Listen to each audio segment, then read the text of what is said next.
কংগ্রেসে তাদের উদ্যোগে সারা রাজ্যব্যাপী প্রায় শতাধিক কর্মসূচি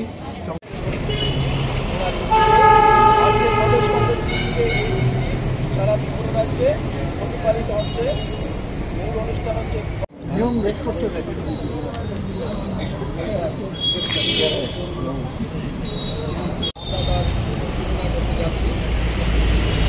এবং এখানে উপস্থিত আছেন আমাদের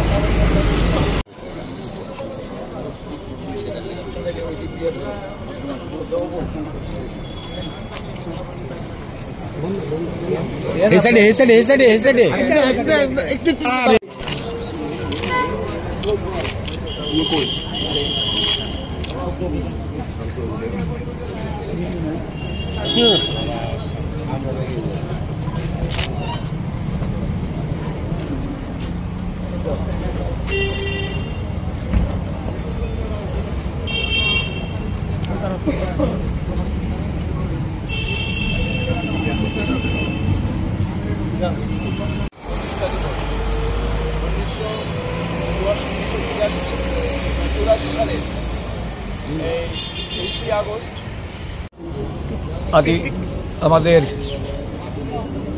প্রদেশ কংগ্রেসের উদ্যোগে ঐতিহাসিক এডিসি দিবস পালন করা হচ্ছে। রাজ্যের শতাধিক এডিসি ভিলেজ কাউন্সিল এরিয়াতে এই কর্মসূচি আদিবাসী কংগ্রেসের উদ্যোগে এই কর্মসূচি পালিত হচ্ছে।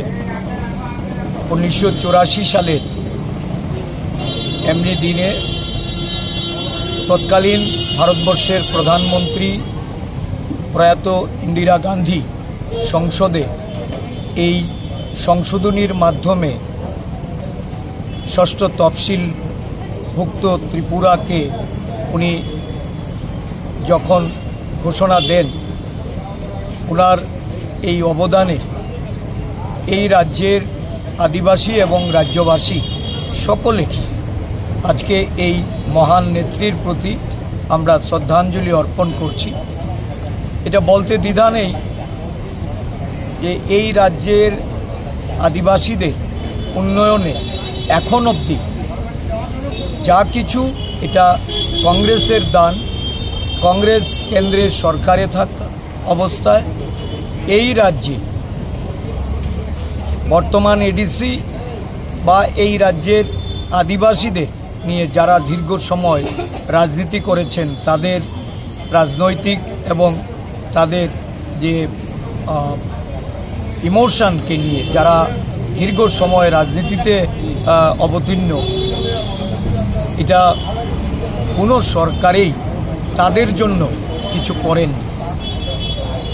ষষ্ঠ তফসিল দেওয়াই শুধু নয়, বিশেষ করে আদিবাসীদের যেটা জল জমি জঙ্গল, এই যে তাদের অধিকার, সাংবিধানিক অধিকার, রাজনৈতিক অধিকার, ক্ষমতায়নের অধিকার, সংরক্ষণের অধিকার, এটা ভারতবর্ষের কংগ্রেস সরকার এবং জাতীয় কংগ্রেস দল আদিবাসীদের স্বার্থে কাজ করে চলেছে, বিগত দিনও করেছে। আগামী দিন তাদের ভবিষ্যৎ প্রজন্মের জন্য আমাদের জননায়ক রাহুল গান্ধীজির নেতৃত্বে আদিবাসীদের সংরক্ষণ এবং তাদের সংবিধান প্রদত্ত ক্ষমতার যে লড়াই, এই লড়াই তারা করে যাচ্ছে। আমরা জাতীয় কংগ্রেসের পক্ষ থেকে এই দিনটিতে রাজ্যের সমস্ত আদিবাসী জনগণ সহ রাজ্যবাসীকে আমরা অভিনন্দন জানাই। ইন্দিরাজির প্রতি শ্রদ্ধা নিবেদন করে উনার যে স্বপ্ন এডিসিকে শক্তিশালী করা, যে 125তম সংশোধনী আমাদের প্রয়াত প্রধানমন্ত্রী ডক্টর মনমোহন সিং সংসদে এনে বিল পাস করে এই বিলের মাধ্যমে অধিক ক্ষমতা এডিসির হাতে তুলে দেওয়া, যা বিগত 11 বছর বিজেপি শাসনে এটা অধরা, যারা এই নিয়ে রাজনীতিতে লিপ্ত হয়েছে। গত পরশুদিন দেখলাম রাজ্যের এই আদিবাসী দপ্তরের যিনি মন্ত্রী, উনি রাজ্যে দিল্লি থেকে ফিরে এসে বলছেন যে দেশের স্বরাষ্ট্রমন্ত্রীর সঙ্গে নাকি সলা পরামর্শ হয়েছে যে এটাকে ইস্যু বানাতে হবে। আদিবাসীদের অধিকার নিয়ে ছিনিমিনি খেলা এটা বিজেপির নতুন কিছু নয়। ভারতবর্ষের 12 কোটি এই আদিবাসী জনগণ তারা এটা প্রত্যক্ষ করছে। কিন্তু এই উপজাতি কল্যাণ দপ্তরের মন্ত্রীর ভাষায় এটা বুঝলাম যে আরেকটা নির্বাচনী টুপ, এটা স্বরাষ্ট্রমন্ত্রীর ঘরে এই ষড়যন্ত্রের যে পরিকল্পনা এটা গৃহীত হয়েছে এবং সেখানে আদিবাসীদের আবার তাদের ভাবাবেগকে কিভাবে কাজে লাগানো যায় ক্ষমতা দখলের জন্য। আদিবাসী উন্নয়ন মুখ্য নয়, ওই 125তম সংশোধনী, যে সংশোধনী ডক্টর মনমোহন সিং সংসদে নিয়ে এসেছিলেন, যা আজকে নির্বাচনী টুপ রূপে ব্যবহার করার জন্য এবং এই রাজ্যে এডিসিকে ডিরেক্ট ফান্ডিং, এটা আমরা প্রথম থেকে বলে আসছি যে এডিসিকে যদি সরাসরি অর্থ প্রদান করা না হয়, রাজ্য সরকারের হাতের পুতুল হিসাবে এডিসিকে ব্যবহার করা হলে আদিবাসীদের উন্নয়ন এটা কোনো অবস্থাতেই সম্ভব নয়। আদিবাসীদের তাদের মৌলিক অধিকারগুলিকে যদি সত্যিকার অর্থে এডিসির মাধ্যমে বাস্তবায়ন করতে হয় তাহলে সরাসরি অর্থ সাহায্য এডিসিকে করতে হবে। কিন্তু দেখা গেল এটাকে শুধু ইস্যু তৈরি করে রাজনৈতিক মুনাফা লুটার। আমরা এর তীব্র প্রতিবাদ জানাচ্ছি। আজকের দিনে আমরা সারা রাজ্যে শতাধিক এই কর্মসূচি হচ্ছে।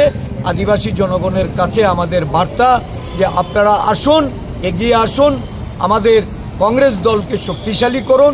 পাহাড়ে আজকে ধীরে ধীরে ঢল নামছে। আজকেও আমাদের কাঞ্চনপুর, পেচারথলে কয়েকটি কর্মসূচিতে আমি অংশগ্রহণ করব। আমাদের আদিবাসী কংগ্রেসের চেয়ারম্যান শব্দবাবু, উনি যাবেন সোনামুড়া এবং বাগমার বেশ কয়েকটি কর্মসূচিতে। সব জায়গাতেই আদিবাসীরা কংগ্রেসের পতাকা হাতে তুলে নিচ্ছে, কংগ্রেস দলে যোগদান করছে। আমি আরও তাদের যে যুব সমাজকে আমি আহ্বান করব যে আপনারা আপনাদের অতীতের যে ধারণা, এই ধারণা ভেঙে বেরিয়ে আসুন।